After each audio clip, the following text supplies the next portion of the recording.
Friends, మీకు ఇది చాలా మంచి ఇన్ఫర్మేషన్ అయితే నేనైతే ఇస్తున్నాను. ప్లీజ్ తప్పకుండా లైక్ చేసి మన ఛానల్ సబ్స్క్రైబ్ చేయండి. ఫ్రెండ్స్, మనకి ఆశా ప్లాటినం జూబ్లీ స్కాలర్షిప్ 2026 2027కి దరఖాస్తు అయితే రావడం జరిగింది. మనకి దరఖాస్తులు జూలై 22వ తేదీన ప్రారంభమయ్యి చివరి తేదీ సెప్టెంబర్ 4 2026 దాకా అయితే ఉంది.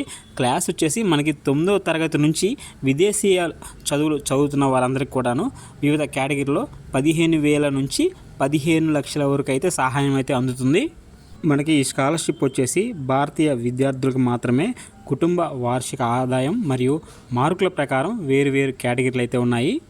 మనకి స్కూల్ విద్యార్థులు మనకి 9 నుంచి 12వ తరగతి దాకా గత సంవత్సరం కనీసం 75% మార్కులు లేదా 7.5 CGPA, ఎస్సీ ఎస్టీకి 65%, పీడబ్ల్యూడి క్యాండిడేట్స్ ఎవరైతే ఉన్నారో వారికి 60% వరకు రిలాక్సేషన్. కుటుంబ వార్షిక ఆదాయం 3 లక్షలు లేదా అంతకంటే తక్కువ అయితే ఉండాలి.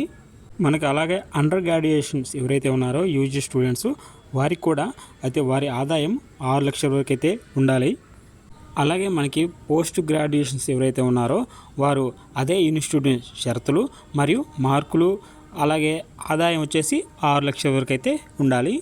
అలాగే మనం చూసుకుంటే ఎవరైతే ఎంబీబీఎస్ స్టూడెంట్స్ ఉన్నారో వారికి మెడికల్ కాలేజీలో చదువుతున్న వారు నీట్ స్కోర్ కార్డ్ అయితే అవసరం ఉంటుంది. అలాగే వారికి కూడా ఆదాయం 6 లక్షల వరకు అయితే ఉండాలి. అలాగే ఎవరైతే ఐఐటి స్టూడెంట్స్ ఉన్నారో వారికి కూడా జేఈ అడ్వాన్స్ స్కోర్ కార్డు అలాగే ఆదాయం వారికి 6 లక్షల వరకు అయితే ఉండాలి.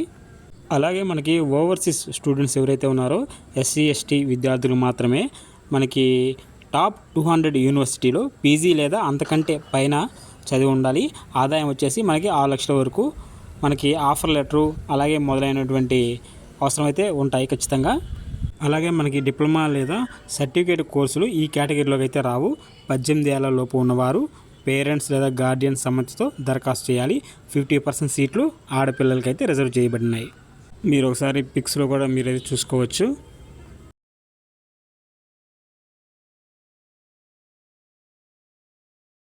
మీకు కావాల్సినటువంటి డాక్యుమెంట్స్ అనమాట.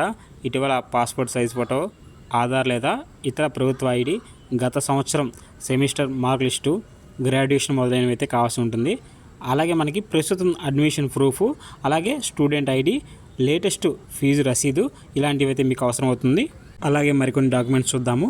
ప్రభుత్వం జారీ చేసినటువంటి కుటుంబ ఆదాయ ధృవీకరణ పత్రము, అలాగే బ్యాంక్ పాస్బుక్, ఎస్సీ ఎస్టీ కుల ధృవీకరణ పత్రము, అలాగే మనకి ఎవరైతే డిజబిలిటీ పర్సన్స్ ఉంటారో వారి యొక్క సర్టిఫికేటు, అలాగే ఎంట్రన్స్ కోడ్ కార్డ్స్, అలాగే జేఈ అడ్వాన్స్డ్ ఇవైతే కావాల్సి అయితే ఉంటుంది.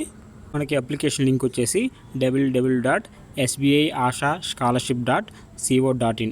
సో దీనికి వెళ్ళేసి మనం అయితే అప్లై చేసుకోవాల్సి ఉంటుంది. మనం లాగిన్ అయ్యి SBI platinum jubilee Asha scholarship 2026 2027 form పేజీకి వెళ్ళండి. స్టార్ట్ అప్లికేషన్ క్లిక్ చేసి మీ కేటగిరీ ఎంచుకోండి. వివరాలను నింపి డాక్యుమెంట్లు అయితే అప్లోడ్ చేయండి. అలాగే టర్మ్ యాక్సెప్ట్ చేసి ప్రివ్యూ చూసి సబ్మిట్ చేయండి. సబ్మిట్ అయిన తర్వాత ఎడిట్ చేయలేరు కాబట్టి ఒకసారి క్లియర్గా ఏమైనా రాంగ్స్ ఉన్నాయా, ఏమైనా డాక్యుమెంట్స్ రాంగ్ పెట్టామా అని కూడా చెక్ చేసుకొని మీరైతే సబ్మిట్ చేయండి. చాలామంది తప్పు కేటగిరీలో దరఖాస్తు చేస్తున్నారు. ఉదాహరణకి డిప్లొమా విద్యార్థులు యూజీ కేటగిరీలో పెట్టడం లేదా ఆదాయం లిమిట్ దాటి అప్లై చేయడము, అలాగే మనకి ఇన్స్టిట్యూట్ షరతులు తీర్చకపోయినా అప్లై చేస్తారు. డాక్యుమెంట్లు అస్పష్టంగా అప్లోడ్ చేయడము లేదా ఆదాయం సర్టిఫికేట్ వచ్చేసి తాజాది కాకపోవడము. సో ఇలా అయితే రిజెక్ట్ అవుతుంటాయి. ఒకసారి అంతా కూడా క్లియర్గా అయితే చెక్ చేసుకొని అప్లై చేసుకోండి.